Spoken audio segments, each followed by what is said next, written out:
the biggest thing for you to improve on, stepping up and being a starter? I think everything. Playing the run, being stout as the run. Because I'm not as big of a guy, so being stout as the run and just everything. Improving at a fast rate. I think I got a lot to prove. So.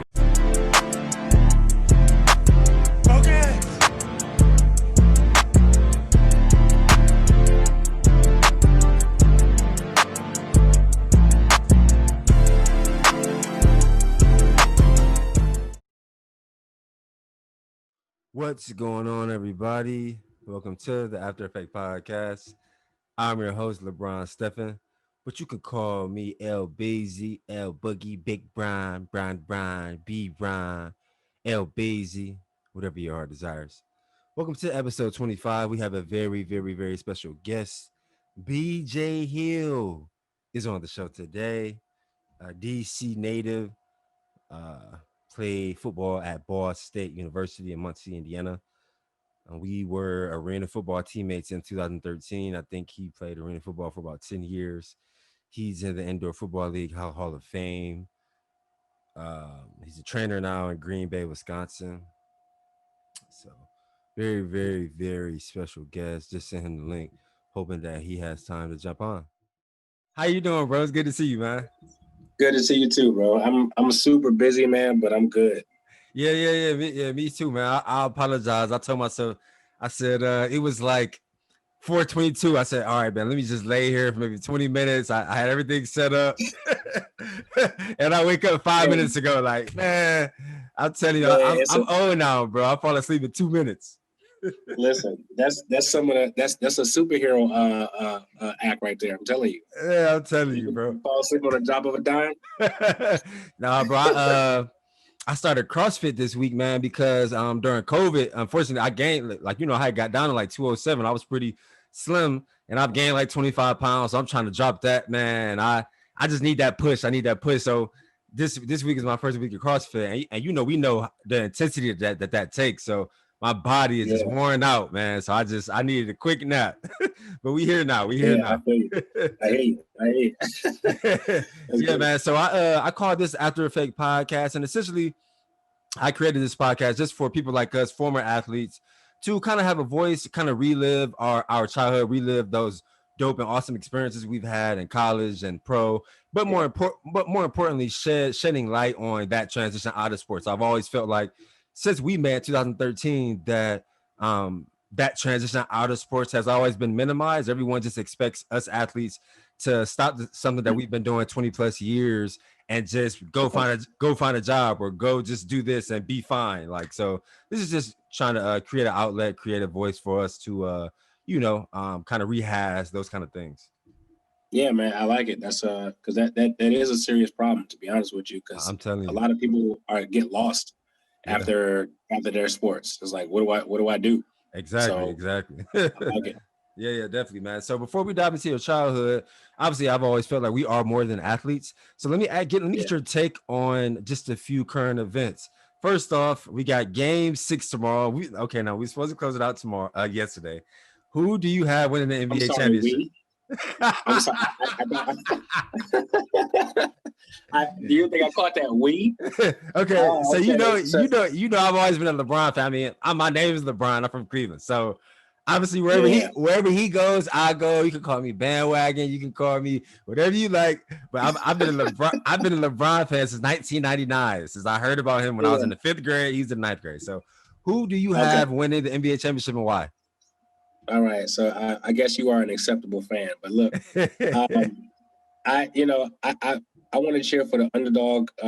I didn't get a chance to really watch the Heat too much, even before the pandemic. Yeah. But I mean, I like the way they play the game. I have a lot more respect for Eric Spoelstra now than I did when he had that super team. Down in Miami the first time. I agree. So it's turning out to be he's actually a really good coach. Yeah. So I'm rooting for them. No slight on LeBron, but just I want to see somebody else go. And right. This is everybody's first time around, with the exception of Andre Iguodala. So, I want to see them win it. Yeah, and I can definitely respect a take like that, right? Because, like you said, I wasn't really able to see Eric Spoelstra as good of a coach as he is back then in 2012, 2013, obviously because he had a super team. But now, I mean, he's really coaching these guys. And I was telling my dad earlier, like the Lakers really have to win tomorrow, because if they don't, obviously we both know as athletes, anybody could take that game 7. And Anybody. like you said, man, he's got those guys playing so hard, young guys we never heard of. I mean, they're playing their butts off. Now, the argument could be made, would they be playing like that if the travel with the NBA Finals travel was normal, if there were number of fans, if we was playing the Staples or in Miami? That argument could be made, because obviously it's more of an AAU vibe with no fans. You can really lock in and hone in on your skills. But man, I mean, he really, like you said, he really does have those guys humming, and it's a they got to take it home. If they don't take it home tomorrow, it's anybody's game 7. It really is, and I mean, you really can't discount the fact that there are no fans. You know, like I know, like you feed off of that if that's your home crowd. Exactly. But you know, if it's not, you know what I'm saying, that everything gets a little bit tighter, the more that clock, you know what I'm saying, clicks in the fourth quarter. So Definitely. But it's a situation where everyone's dealing with the same thing. So you know, there's no advantage either way. I agree, man. I agree totally. Let me ask you this, bro. How have you grown mentally, spiritually, emotionally since the COVID started? We're going on month 8 now. I think the date was March, maybe like March 15th, March 16th when it was announced. And so obviously, you know, since we've been alive, 2020 has been the most weirdest and the most eventful year since we've been on this earth. So how have you adjusted? What kind of things have you noticed about yourself? Things like that. I would say for me, it's always been controlling what I can control. Mm-hmm. And I kind of got that saying from a guy by the name of Chris Greisen, who told me that back in 2011, actually a couple years before we met.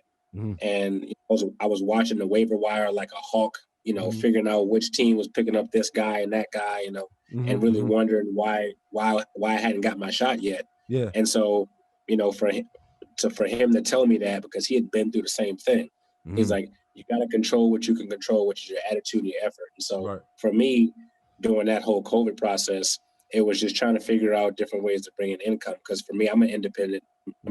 So like I don't actually work for anybody but myself. Right. So, and I can't blame anybody but myself.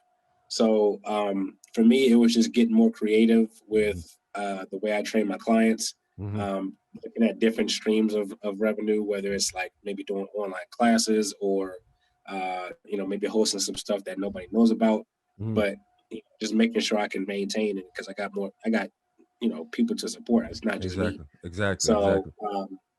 So yeah, you know, for me, it's just I'm about solutions, man. Like, you know, once I figure out the problem, like, you know, depending on how big it is, I might cry about it or whatever. Then it's time to get on solution mode. So right. for me, you know, I spend a good amount of time inside, and it just made me thankful for what I'm doing now. Yeah, man, definitely, and I can attest to that. Because before the pandemic, I was back and forth from Atlanta to LA, you know, pursuing the acting thing, trying to get my agents and managers together and just doing a bunch of auditions every week, and just kind of on that grind, trying to elevate what I've been doing the last 2 years. And the pandemic really taught me to kind of get my business endeavors like really in line before I kind of just put myself out there and dive into that kind of industry, right? So I just had to kind of take a step back, figure out how I could monetize certain things that I really enjoy, that I really enjoyed, right? And then you know, once things start opening back up, just continue on that pursuit, man. So it definitely just kind of made me boss my thinking up, if that makes sense, and just figure out, like you said, creatively how I can monetize on things that I like to do, because I've never been in the business of doing something or working for someone that, you know, where I didn't enjoy it. So exactly, man. Let me take it a little bit deeper. One more question before we go into your childhood, man. So, you know, obviously I know you've been in Green Bay, Wisconsin a long time now, and you know, a couple of months we had a situation that kind of shocked the world, shocked the waves of the world, with Jacob Blake in Kenosha, Wisconsin, which is literally 2 hours from Green Bay. You know, you've been there for so long, and you know, I lived there for about 8 months. And so I kind of know the vibe of that city and the inner workings of it. But you know more than me. So just as a black man with children, when that happened, and just to know that it was so close to where you are and where you've been for so many years, how did that Right. affect you? What kind of feelings did that create for you, knowing that, especially knowing that you have children, that you're bringing up in this world as well? I know that I've always wanted to ask you this question because I know that you kind of have a deeper look at it because you're so close to it, and also I'm Yeah. sure, you have more of an outer look on it as well, just how other people were responding to it in the state of Wisconsin because you're actually there. Right. Um, so I get a lot. I get a lot of those questions, Mm-hmm, because I'm around. I mean, let's just call it like it is. I'm around a bunch of white people. mm-hmm, So, and for the people that I'm around, they are they like to hear my opinion on these kind of things. And so for me, like, I was much more triggered by George Floyd than I was by the incident down there. mm-hmm, And for me, I just got tired of hearing all the noise mm-hmm. and trying to sift through, what's fact, what's not fact. Right, That right. specific situation to me was, here's how I explain it to people. There's a couple of things that are just non-negotiable for me. Number one is all police officers should have body cams. Mm-hmm, That's a no-brainer across the board. It protects both parties. If you're doing your job, the camera's mm-hmm. going to tell you, right? Right, If right. you're not doing your job, the camera's going to tell you. What they always say in football: the eye in the sky don't lie, right? Exactly, So exactly. the eye on your chest is not going to lie. If everybody has that, then once it comes out, there's no issues. Now, I understand that police department does not have the capacity. Mm-hmm. That's a government issue, in my opinion. They should all have them. I So agree. that's the first thing. The second thing is, I can't defend criminal behavior, right? So, like, Mm-hmm, for me, if you're going to put yourself in a position to where police are going to be called, you play stupid games, you win stupid prizes. yeah. Now, at the same time, they completely handled that situation incorrectly. Mm-hmm.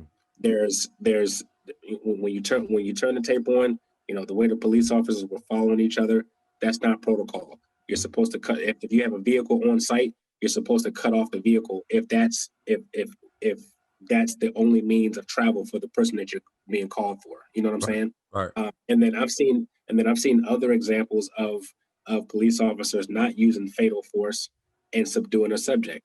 To my Mm-hmm. understanding, that dude was a tiny dude. He was like Uh-huh. 140 pounds. Yeah, So if you had two or three officers on site, you mean to tell me two or three male officers on site, you guys couldn't subdue him?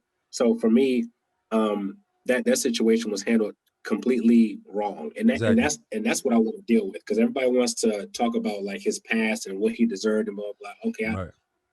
you, that's your opinion. Dylan Roof went into a church and shot 9 people, and they took him to Burger King before he went to jail. So Right. please don't miss me with the whole history thing, Right. right? Right. Please. I, I, want I want to deal with how they handled the situation, Right. Deal with the and if facts. that's let's deal with the facts. Mm-hmm. If that's good police work, then we need to reform that.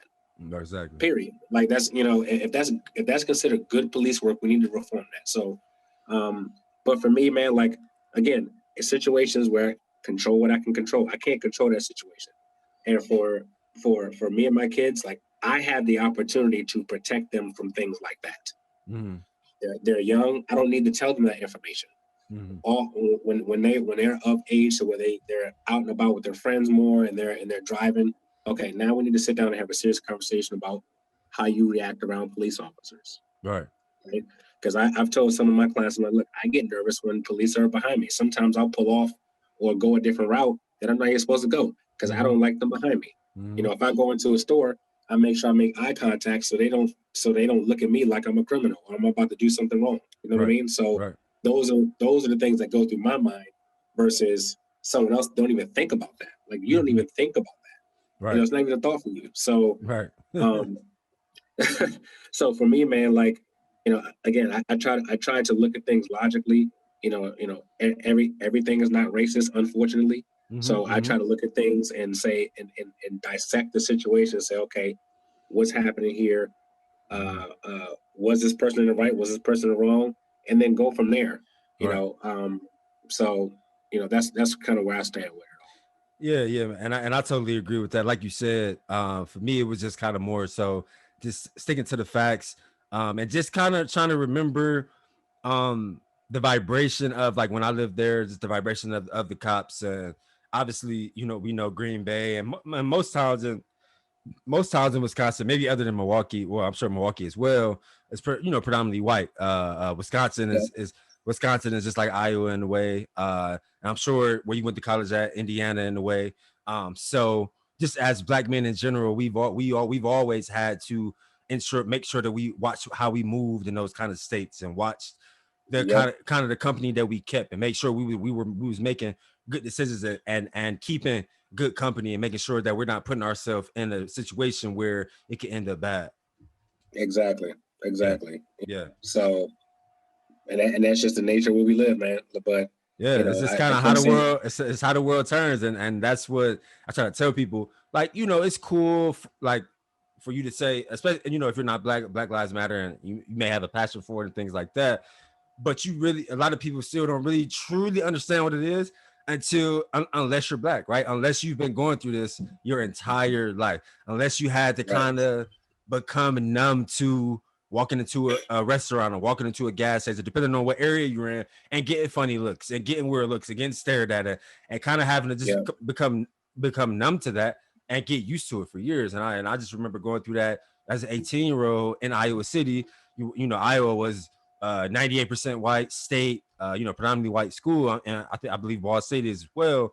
So yeah, since 18, just having to deal with things like that, and just kind of having to just continue to push forward and continue to accomplish your goals and work hard and go hard for the things that you want.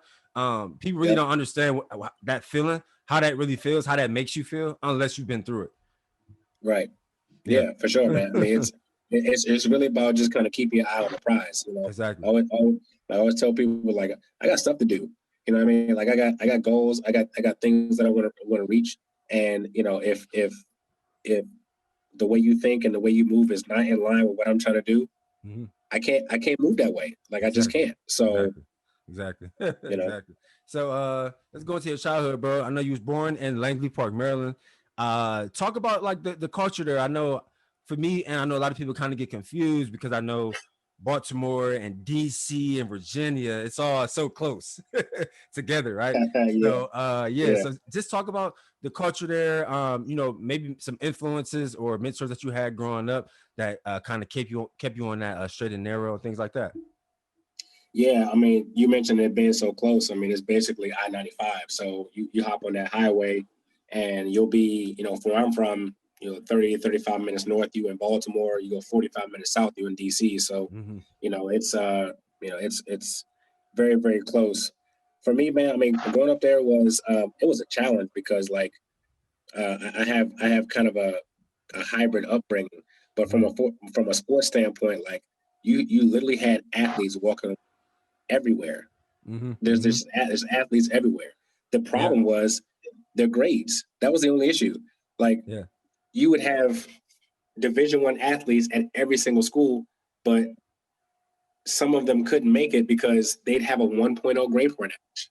Mm-hmm. Mm-hmm. And they kept themselves in trouble. So there was always competition, everywhere we went. And for me, like I felt like that kind of honed my game and challenged me in any sport that I was playing, whether it's football, basketball, baseball, whatever.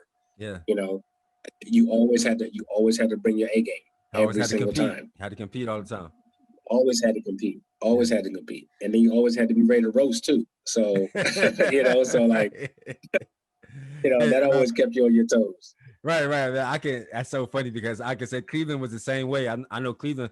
It was probably a lot smaller, than the area that you grew up in, but it was the same way, man. A bunch of really, really talented guys that maybe let the streets take over, or take over Yep. their lives, either end up in jail or dead now, uh, and or couldn't apply themselves in school. Obviously, like any inner city or like any town, we always have super talented guys that no one ends up knowing about because of the grades, because of the streets, things like that. So talk about Yep. just as you got older, maybe into high school, you started to really kind of come into your body. You started to get those college letters, and you started to gain interest, and kind of the thought in your head started to come to you like, oh man, like maybe I could really do this. Maybe I could really play college football. Maybe I can really go to college, on the football scholarship. Talk about kind of that transition and when that came for you. Because I know it comes for guys at different times.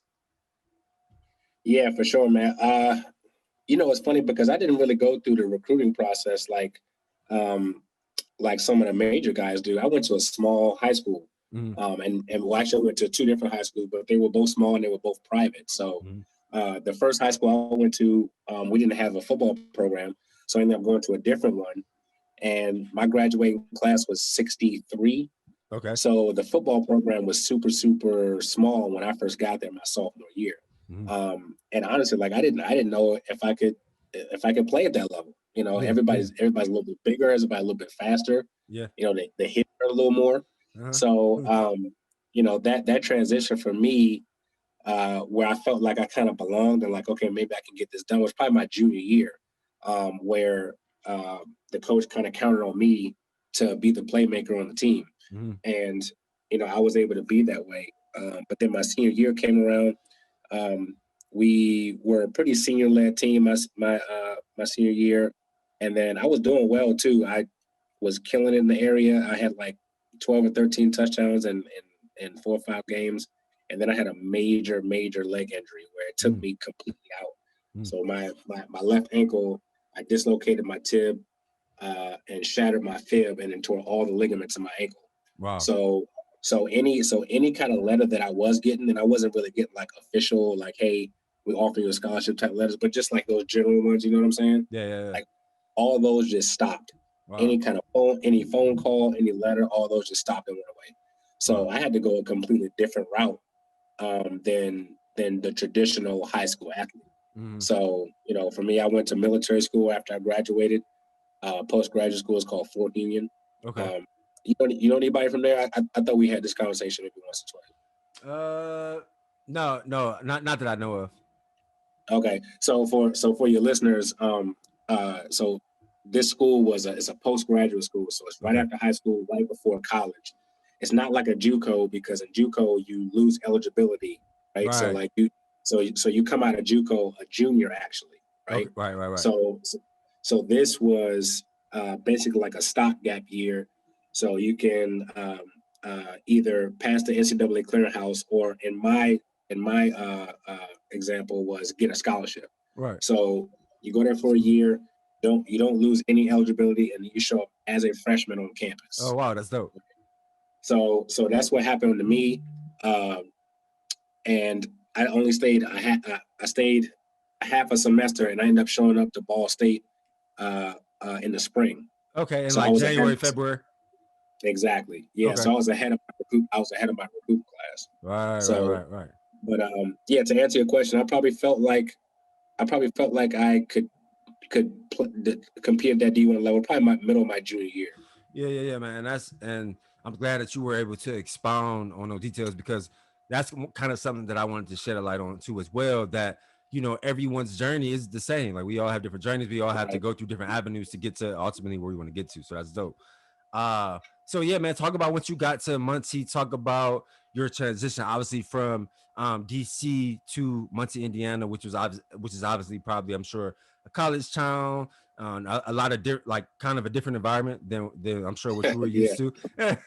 I'm sure what you were used to. So talk about that transition. And I saw that I think maybe you either redshirted your freshman year or you just didn't play that first year, but then you started to get some playing time and started to have success on the field, and ultimately you end up leaving Ball State, obviously still holding the record for most, I believe, what kick return and punt return yards combined. So just talk about that transition and how you were able to stay focused and finding your way onto the field. And I know that you experienced some roadblocks as far as starting off at running back and then getting switched to DB, but at the same time still excelling on special teams. Yeah, so you want to talk about a culture shock, bro? Like, I went from where the DMV is super, they call it Chocolate City. So I'm around, everything, and all of a sudden I go to military school and it's all dudes there, right? Yeah. And then I go straight from military school to Indiana. and to Indiana, right? First of all, like when my coach told me I got a scholarship, I was like, where's Indiana? Like I had to look it up on the map. Right. I was like, oh, okay, so that's where I'm going, right? So I hop on the plane, and mind you, so this is January, and so it's snowing, right? Oh, you know And that. all I see is cornfields from the plane. I'm like, wow. I'm like, this is where I'm going. So, but for me, like again, I always have that tunnel vision, do what I got to mentality, and I wanted to play Division I football, so I went. But the coach told me, so my running back, when I went on my official visit, my running backs coach, Eddie Faulkner, who he coaches the running backs for the Steelers now. Okay.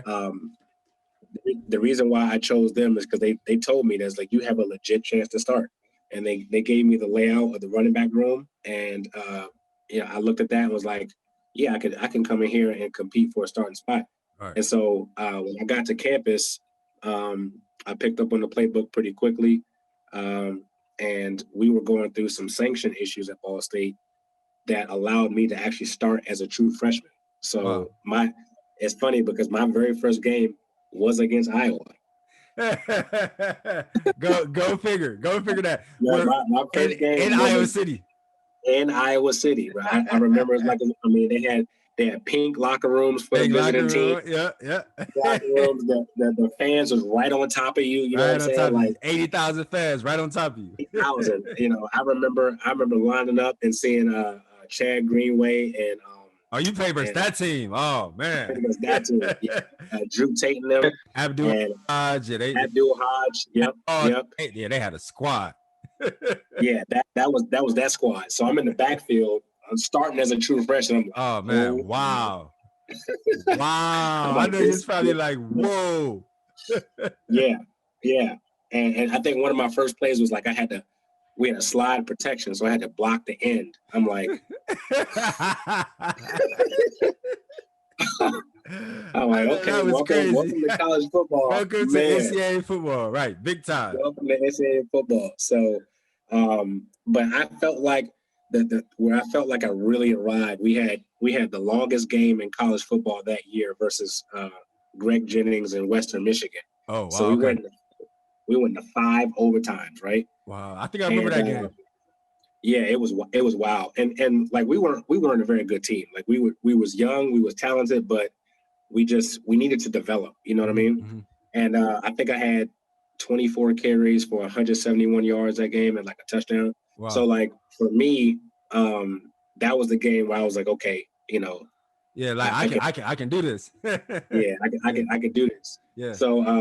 So my freshman year wrapped up, and my sophomore year came around. It was actually my show. Like I was a starter, no doubt, and I was gonna get the bulk of the carries. And then we always have a scrimmage game before our very first game, right? Mm-hmm.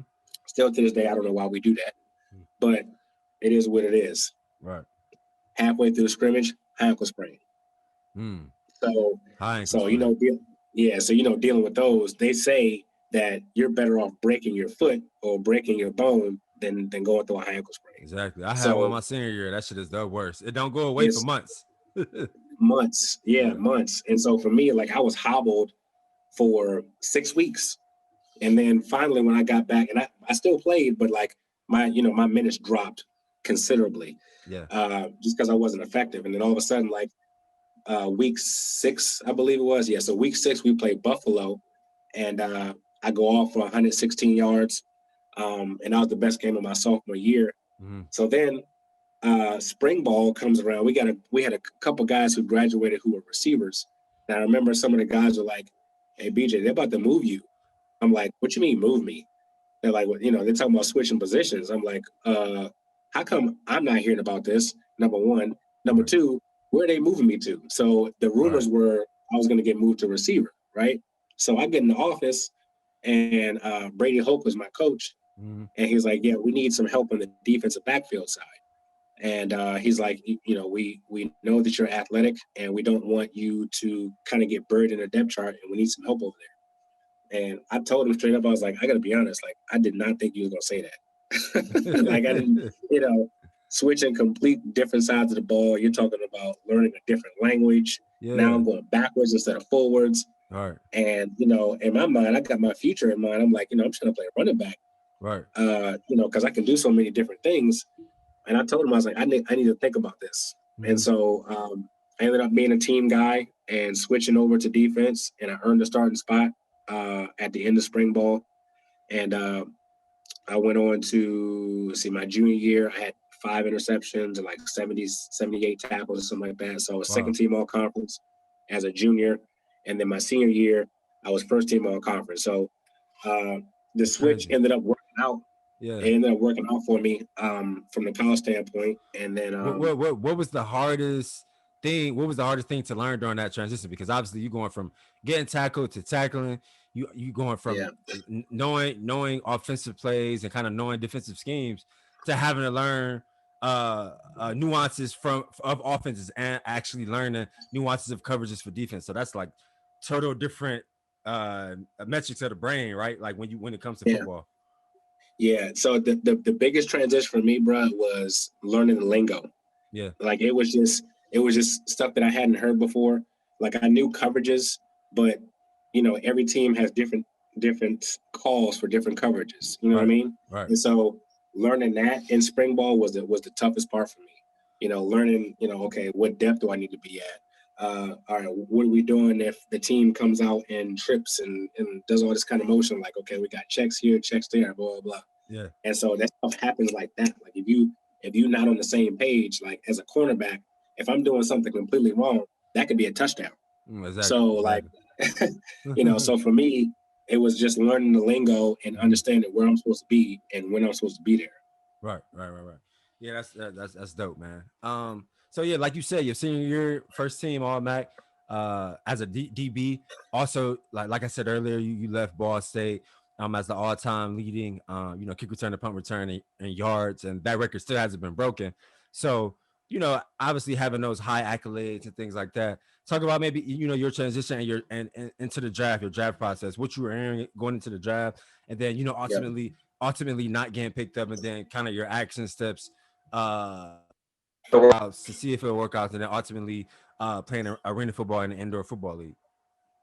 Yeah. So my draft year was 2009, and you check different websites and stuff, and I was slated to be 5th round to undrafted. So, could have went either way there, but 2009 was right in the middle of the recession. So we had the housing market crash, right? So there was a bunch of players who were slated to get drafted that just didn't. You see some big name guys that end up having to go to Canada or play arena ball or kind of sit on their hands because the economy was just in question. Almost really, it was kind of like basically like we're dealing with that right now. Yeah, I actually think that this time is worse than my time. Yeah. But kind of the same thing. So I went. My name didn't get called, and my phone didn't ring. So at that point in time, it's like, all right, well, what's next? Right. What's the next step? So that time frame right there was scary. It was confusing. It's depressing. Exactly. It's you're wondering why. You're wondering, you're doing all this research and trying to figure out like, okay, well, this guy got picked up, and we smashed him in college, or that guy got picked up. I was roasting him. It's like, it. Yeah. So you question all this stuff during that time frame, but at the same time, like, you got to get a job now.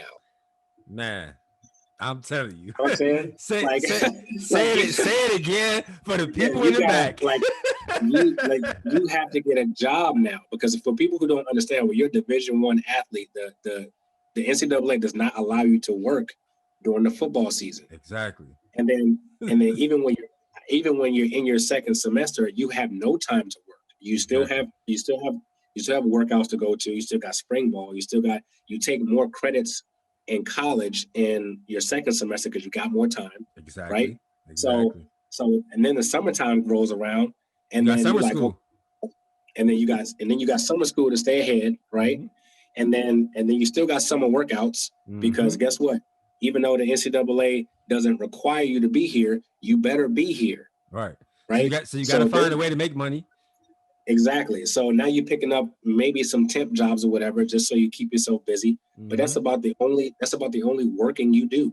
Exactly. So for me, I'm not getting a big scholarship check. I don't go to Alabama. I don't go to USC and I don't go to those places. So it's like, all right, you look around and you graduate and you literally have no direction. Now, exactly. For those people who say, okay, well, yeah, you were on a scholarship. You got your education paid for and blah blah blah. I'm like, listen, when you go to school as a Division I athlete, there's only a certain amount of majors you can actually major in. Why? Because you cannot substitute class for practice. Exactly. It doesn't work like that. Right. So if I had aspirations of becoming a doctor, well, guess what? I got to hang that up because some of those classes might be during practice time that I can't miss. Right? I can't miss those classes. So no, I can't become a doctor. Right. So if I want to become a lawyer, some of those classes are during practice time. I can't do that. Right. So it's either you're going to do those classes or we're going to take your scholarship and you just go be a regular student.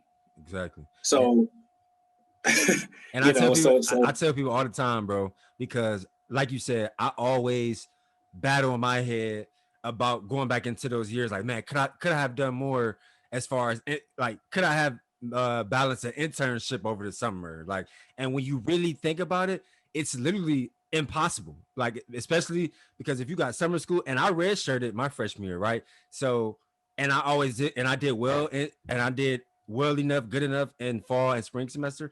So I didn't ever have to take summer classes. But like you said, in June and July, you're not supposed to be there. So you're not getting money from the college. So I had to work. I worked at a grocery store. I worked at the local grocery store, making $10 an hour, just to make money. And so that's what people don't realize. Yes, you got your education paid for. You graduate. Like you said, you have to find a job, but like you said, like, where do you start? You haven't done an internship. You don't have any leads. You don't have any resources. Yep. Yeah, exactly. Your best bet when you leave that campus is putting on that resume that you played Division I football. Exactly. Well, that is your best bet. Exactly. And you hope an employer looks at that and says, okay, this guy's a team guy. He understands a dynamic. You know what I mean? He understands, hard work and blah, blah. Those are the things you hope they gather from you putting that on your resume. You know what I'm saying? Because I can't, like you said, I can't put that I did an internship because I couldn't. Exactly.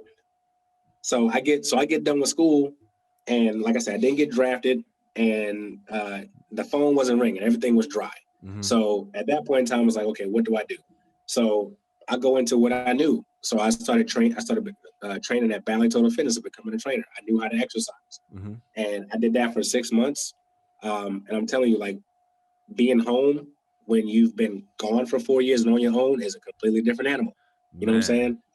It's like, I went through the same thing, bro. It's like you get home and you got all the same rules as when you was in high school. You know what I'm saying? Like, at least at my house. But you grow now. You 22, 23. Yeah, you grow. And I'm like, wait a minute. Like, y'all wasn't checking on me when I was in college, and I'd be getting the door 2, 3 o'clock in the morning sometimes. I'm like, now I got rules. So that was different too. I'm telling you. So I go 6 months, and then all of a sudden I get a message from the Blizzard head coach on Facebook, and he's like running off all my stats and like, asking if I want to play. And I told him, I said, well, I do want to continue playing. I said, but I am working on an opportunity in Cleveland with the Gladiators, right? Okay. So so that opportunity never came to fruition, and I said, all right, I guess I'm going to Green Bay. Yeah.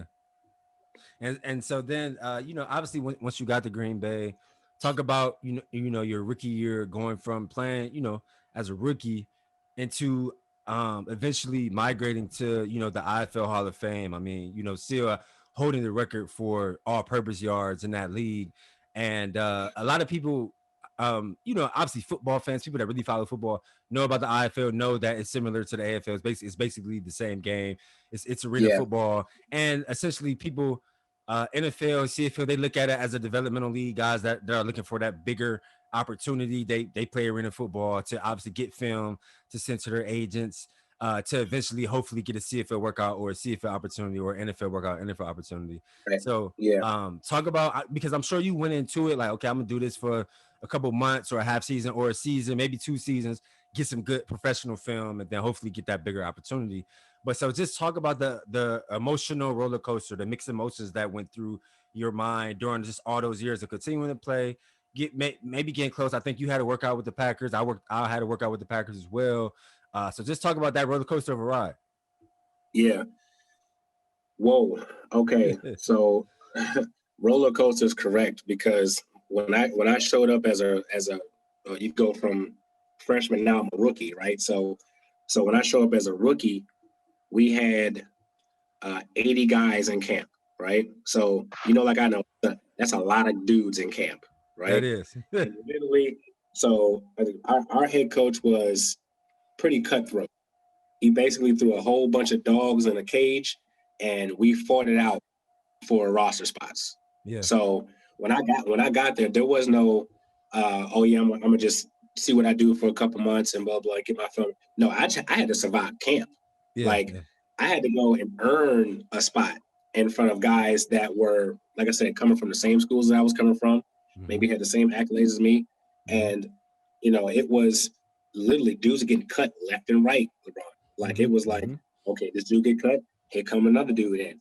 This dude get cut, here come another dude in. And it was a revolving door all season. I had my rookie year, I had 5 different roommates. 5. Wow. that's how cutthroat it was. I'm just like, oh my God, but it was like every day we was getting threatened to be cut. Like, oh, you dropped that pass? We'll cut your ass. You know what I'm saying? Like that's you couldn't make no mistakes. Like I'm like, man, this is, I mean, I'm still playing, but this is kind of like a nightmare. You know what I'm saying? So the accolades that I was able to accumulate, like I never really, that wasn't the goal. Like the goal was to get in here, get my film, dominate, and get out. That was the goal. Exactly. And so to me, every time I stepped in that arena, that's what I was thinking about. Every single play was, can I put this on film? Can I put this on film? Can I put this on film? Right. Like that's the way I thought every single game. And that thought process, game after game and year after year, led to the Hall of Fame and the jersey retirements and all that stuff. Like, but I didn't go into it thinking that this is what I'm going to do in this league, because I had no idea. I had never seen arena ball before. I had never played arena ball before. So I was green. Right. You know what I'm saying? Yeah, get what out of all those years, obviously, we met in 2013. We were teammates. That was my rookie season. I played the entire year with the Green Bay Blizzard 2013. And that we didn't have a good season that year. I think we may have ended up 500 or right below 500, but no, we were trash. Okay, we were trash. Yeah, we ended up 3. We was 3-13 that year. We were trash. Okay, you're right. Let's call it spade a spade. We was trash. Yeah. But and I remember taking after that I moved to Atlanta and continued to work. I just found a job, worked, and went on that CFL grind for 2 years. I because those CFL teams go to the bigger cities, so I was like, okay, Atlanta is perfect for me.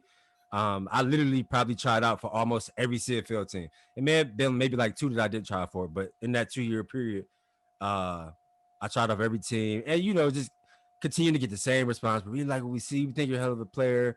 If we have an injury, should injury strike, you're on our list. And then I played I played one more year, 2016, with the Iowa Barnstormers. But it was really cool to come back to Green Bay and to see how the team had grown, to see what they did with the rest center, what they did with the stadium.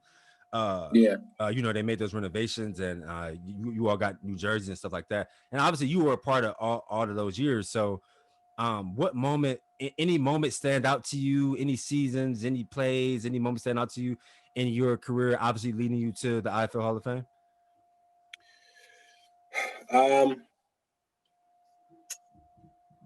I would say probably my last year stood out the most to me. And, I played from 2010 to 2013. And then the years you're talking about, like I actually retired for 5 years. Yeah. And then I came back in 18 and then 19. So Okay. Our year together in 13, like I said, we just weren't a good team. There's a lot of moving parts from the head coaches, and like we couldn't figure it out. Exactly. And then the organization was really kind of lost for those 5 years that I was gone. Yeah. There were some good players here and there, but to be able to compete for the playoffs like we were doing my first, second, and third year, they just didn't do that. Yeah. And then all of a sudden, so I came back in 18, and we had what made you come back? You still missed it. You just still wanted to play. What made me come back? So it was more of a business move to come back the second time around. I was trying to use it as a catapult for my training business. So I was hoping that the team can promote, me as a fitness professional, and that way I can bring in some clientele for me coming back to play. That just didn't happen. So I ended up just, being, just another player really. But I mean, from a personal standpoint, I had a good year. I think I ended up earning Special Teams Player of the Year that year, and Offensive Player of the Year, because I actually switched back over to offense. Okay. Like the fourth or fifth game of the year. Okay. But we just like that team had a mentality issue. Like we didn't have any dogs on that team.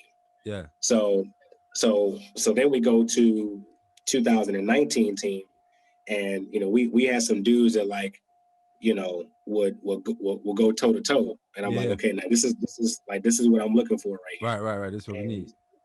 This is what we need. And so we got back into the playoff picture. We ended up losing, but like we finally got the ball back rolling where Green Bay is used to. You know what I'm saying? This is it's called Title Town for a reason. Exactly. This area is used to winning. So so that I would say 2019 was probably the year that stood out the most. Okay. Just because of the bounce back. Yeah, definitely, man. So talk about, because for me the day was December 4th, 2017, when I made a conscious decision in my mind, soul, and spirit and body that I was done with the game. So talk about the day you knew that you were done with the game. Was it kind of try to relive that day? Was it any mixed emotions? Were you happy with what you had done? Did you do a lot of thinking about could you have done more, or was it kind of a bittersweet feeling? And you already knew what you wanted to do next? Because for me, it was a dark time for me. I'm not gonna lie. I want to be honest and transparent. It was a dark time for me. I felt like, my career didn't end up being what I expected it to be, what I had worked so hard for. And I really had to do some soul searching to figure out, like I said earlier, what I could do, and how I could make money doing something that I wanted to do, doing something that I enjoy, doing something that brought me joy when I woke up in the morning, right? Right. So if you can remember that time, I'm sure it was maybe 2019, after the 2019 season. Talk about that day that you knew that you were done, and kind of try to relive through those emotions and those thoughts you had. Okay, so we got to rewind the clock back to 2014 for me. Okay. So 2014, so the 2013 is when I had my tryout with the Packers. Okay, so I retired for the first time, and I got a trial with them, and everything went well. They just didn't sign me. So you fast forward to 2014 springtime, and at my gym we get a bunch of NFL guys in, especially the Packers, and we I got a chance to do some one-on-ones with some of the guys. Anyway, so from that film, I got a mini camp tryout with the Dolphins, right? Okay. So 2014, I was 28 years old. So to get some people some context. And for someone who's 28 that hasn't put on the NFL helmet, it is damn near impossible to get there. You know it. And if you do, you're in very tiny company. So, for me to even get the opportunity to go there and to showcase my talent, that was an accomplishment in and of itself. Exactly. Now, at the same time that was going on, I had a rugby opportunity for a new league that was popping up. Now, I had never played rugby before, but the news that I got was they was offering $100K, and I was like, well, damn it, I'm gonna learn how to play rugby because I need that check. because you're talking to me now. So so I actually went to a combine in Minnesota, and I killed the combine, and I was actually part of I was selected to go to camp for a 60-man roster. So I had that before my mini camp. Then I had mini camps. I had a couple things that I was working on from a professional perspective. I'm like, okay, good. I'm sitting in a good spot. Exactly. Like I said, I'm 28 at the time. And so when I never got a call from Miami and the rugby league never developed, I remember when I got the email. And it said that they had ceased operations, right? So this was like my last egg. I put my egg in this basket. Right. I was walking into church, and I remember when praise and worship had started, and then like, dude, I just broke down crying, like because everything that I had done to that point, like, was just taken. That's what it felt like. I'm telling you. It felt like nothing was working. Right. You know what I mean? Even though you got the talent, you keep yourself out of trouble. You know, you're versatile. You know what I'm saying? You're coachable. You all these things that, you know, would embody who you would want on your team. Exactly. It was all just gone. Yeah. And I knew at that point in time the NFL wasn't going to call me anymore. Like I said, I was 28, and by the time the new season would come around, I'm 29. It's just not going to happen. And people, man, and not to cut you off, but I just want to say one thing. 2016, I played for the Barnstormers, and I didn't play the full season because I understood the business. After all those years, I played 10 games. Went off, led the league in sacks, had got like 2 players of the week, 2 honorable mention players of the week, led the league in tackles for loss, all these things. Sent the film to my agent, went back to Atlanta to go back to work, and literally, bro. We reached out to the Browns, Patriots. I actually heard back from like 6 teams, and they literally told me the same thing that you said. Because at the time I was 27, 2016, I was 27. So they said, man, we love his film, but I mean, we can get that from a 21-year-old. We can get that from someone that's 21. Like, or what they told my agent was, we could get someone that he's better than, that's least of a player than him, but they may be 20, 21, and we can eventually develop them to the player he is at 27 when they're 23 or 24. That's literally what they told my agent. And so that's when I knew, like, okay, it's over with. It's over with. Yeah. And, you know, to rewind the clock a little bit to when I had my workout with the Packers, before then, you want to talk about being a fly on the wall. Like, I was emailing them, calling them. I actually went to the stadium and they sent me home. You know what I'm saying? So they knew all about me and what I had done in arena football. And all of a sudden I walk into the Hudson Center, and I'm one of 4 guys there. And I had never had a workout before, never put on an NFL helmet, and I had the best workout out of everybody there. Elliot Wolf told my agent, he said, BJ is better than 70% of the return men in the NFL today. I'm like, and my agent told me, he's like, Elliot doesn't give those kind of compliments out. Right. I'm like, okay, great. Well, where's the contract then? Exactly. Like, that's like, if that's the way you're talking, where's the contract?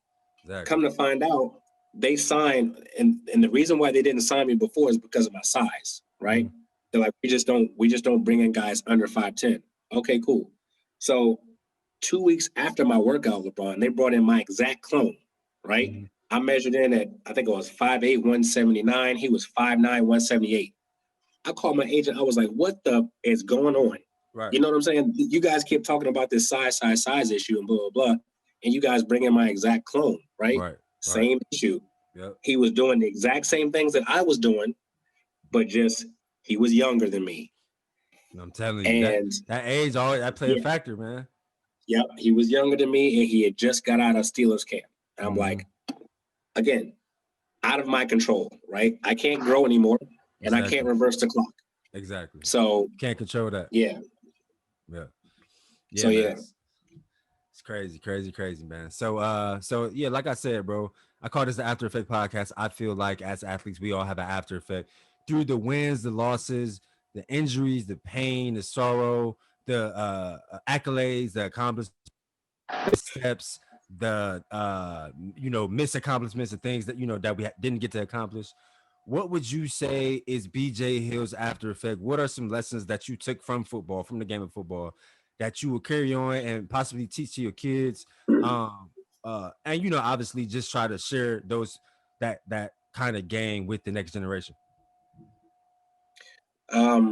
Probably one of the biggest things, man, is how you respond to adversity. Mm-hmm. You have during the course of a game, there's all kinds of things that happen. Mm-hmm. And for us in arena ball, we only got 21 people who travel, right? Right. So if you have the ability to play both sides of the ball, you're a very valuable asset, right? Mm-hmm. And so during the course of a game, you may have a couple guys go down. Mm-hmm. Well, how are you going to respond to that, Exactly. right? You have to you can't just say, oh, we're gonna give up and quit, because that's just not how it goes. But if you could flip a switch and put yourself in the mindset of doing what you have to do to get the job done, that's probably one of the biggest things that I can take away from the game is some like stuff's gonna hit the fan, Exactly. right? And how It's you not respond gonna to go it, your way, but you got to keep going. it's not gonna go your way. It's not gonna go your way. And really, like, you should really think that way all the time. Like, okay, this is probably not gonna go my way. And because of that, let's figure out a solution for when that happens. Exactly. Right. So that way when the worst happens, you're prepared for it. You know how to go about your business, Mm-hmm. and it's not gonna cripple you. You know what I'm Mm-hmm. saying? Like, football, going through that emotional roller coaster taught me to be more even keel. Exactly. You know what I'm saying? You can't get too up here and you can't get too down there. Can't get too high, can't get Because too low. Got to take things at face value. Stay even keel. exactly. Yeah. Because really, there's the people around you going that same roller coaster. You know what I'm saying? And it's not really fair to them. Mm-hmm. So how you respond to adversity, I mean, this game has really taught me how to do that. Mm-hmm. Definitely. So that's what I would take away and really teach anybody. Yeah, definitely, man. That's an amazing after effect. Well, I appreciate you hopping on a show and carving out some time. Like I said, like you said earlier, I know you're super busy. I've been trying to, like we said earlier, 2020 has been a super weird year, and so I've been trying to pride myself on cultivating, all these sports relationships that I've built over 20 plus years, and I've been trying to pride myself on giving guys flowers while they're here, man. While we face up. So I just want to tell you that I felt that you was always a great teammate, a great guy. I'm super, super proud of everything that you've accomplished. And I just want to kind of show that love, while you're still here. I appreciate you, man. And I love what you're doing here. This is a great platform. It seems to fit you well. And I hope you take this thing and fly with it, man, because this is a good thing you got going. Yeah, it's a good thing you got going. Yes, I'm trying, man. And like I tell guys, I think it came to me organically. It came to me authentically. The idea, especially kind of more so being like pursuing acting and writing and just the arts now. It's obviously we've done 20 plus years of sports, so this is just a way to give us a voice. And obviously, I'm hoping to maybe get it to bigger network, because I feel like we as former athletes, we are the consumers of anything sports, right? When you think about your Bleacher Reports and your Players Tribune and your Uninterrupted, all these bigger networks, we are the consumers of all that kind of content, right? But I feel like our stories, the guys that you may have been a top local star, and then you may have had an amazing college career, but if you didn't make the NFL, or if you only played in the NFL 2 or 3 years, I feel like your story is kind of lost, and your voice kind of goes away.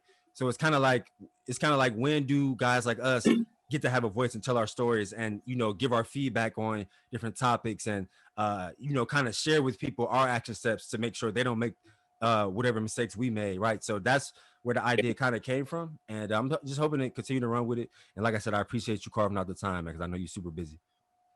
Yeah, man. I appreciate you thinking about me. And for what my last word I would say to some of those athletes that kind of feel lost after your sport, whatever it is that you do that comes the easiest to you, that you're the best out of everyone that you know. And that could be drawing, that could be, you know what I'm saying, coloring, that could be something small. If you are the best at what you do out of everyone that you know, that's what you should be doing. Exactly. Right. So for you, if you're the best at coming up with the curriculum to do these talks and being fluid and getting the content that you want, like that, if that just comes easy to you, dude, this is what you should be doing. Exactly. I totally agree. You know what I'm saying? Like, yeah. because then it doesn't feel like you're working. Exactly.